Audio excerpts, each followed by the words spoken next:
This is Fox 6 News. We continue to follow breaking news at 11:30. The fire that started last night at a food factory near Burlington is still burning. Officials are expected to release new information in about 30 minutes. But we do know that dozens of firefighters are still working through difficult conditions. Fox 6's Angelica Duria joins us live with the latest. Angelica? Yeah, and they are coming from more than 80 fire departments across our area. They've been here for more than 17 hours now battling that blaze. Once again, the fire is still active. It is not contained, and they are now rotating in shifts to try to put that fire out. But the big concern at this hour is, of course, the weather. As you can see, the snow is picked up, the wind is picked up, and the wind chill factor right now is making it feel like 2 below zero here in Burlington. So a big concern is the safety of those firefighters. They are now putting salt at the scene to make sure that they don't slip and fall on any of the ice because they are using so much water to put that fire out. Now, fire officials say the fire started shortly after 6 o'clock last night in the production area of the factory, and there continues to be a fire on the south end on the second floor. Now, burning oil has made suppressing those flames extremely difficult for firefighters. This is a massive fire that required a large response. At its peak, more than 80 fire departments from 8 counties from both Wisconsin and Illinois responded. The hazmat team also responded with concerns about ammonia tanks nearby that would leak toxic fumes. That situation, however, is stable. Right now, the air quality is not a danger. Echo Lake Foods, though, processes egg products and breakfast food. 300 people are employed here, so we are talking about hundreds of jobs that are in jeopardy. Some of them were working the second shift at the time of the fire, but fortunately, they were able to get out safely and no injuries were reported.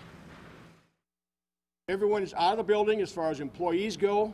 They all escaped. No one was injured that way. And as of right now, we have no injured firefighters, despite the weather and the icy conditions.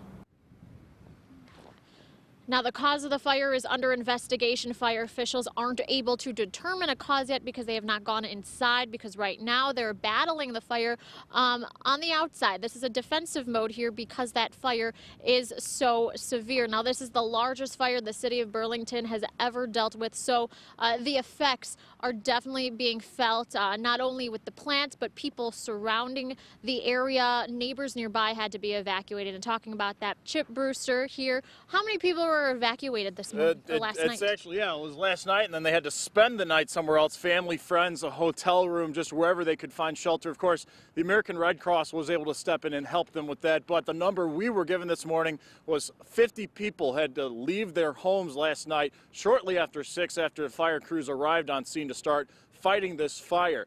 Now, as I mentioned, the Red Cross stepped in, and we've been told 19 of those people were given hotel rooms for the evening. The rest found shelter, a place to stay with family or friends in the area. Now, the fire itself, as Angelica mentioned, still going strong. We actually got a little closer earlier, and you can see this is the south side of the plant. This is where the majority of the fire has been taking place. The walls have since come down.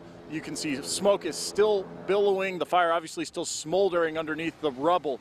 And they're actually digging now, trying to move that rubble aside to aim their hoses at the base of the flames. Now, keep in mind, these water hoses have been running pretty much nonstop for the last 17 and a half hours. So not only are they running into difficulty with water, but also freezing. A lot of the vehicles, a lot of the rubble is just being frozen over from the mist. And then, of course, firefighters having to deal with that freezing mist as well.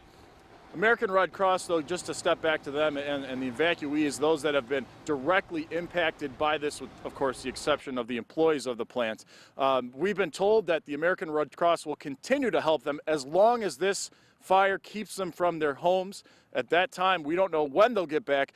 But the American Red Cross, we spoke to a spokesman today, they said another thing they're helping to do, in addition to giving them a place to stay, is to just keep them hopeful.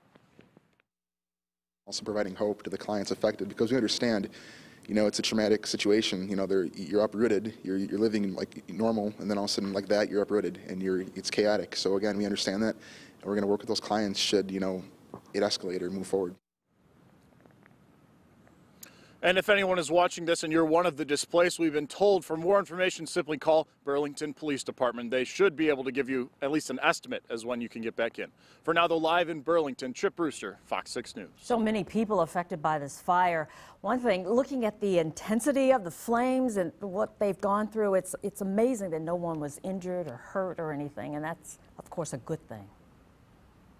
Yes, well, no serious injuries. Last night we did find out from the local hospital that there were some people walking in with some complaints dealing with smoke inhalation, but nothing long-term, nothing serious. And as you said, it really is amazing that no one's seriously hurt given just how big this fire has been. Yeah. All right. Chip and Angelica, thank you. It's the end of an era.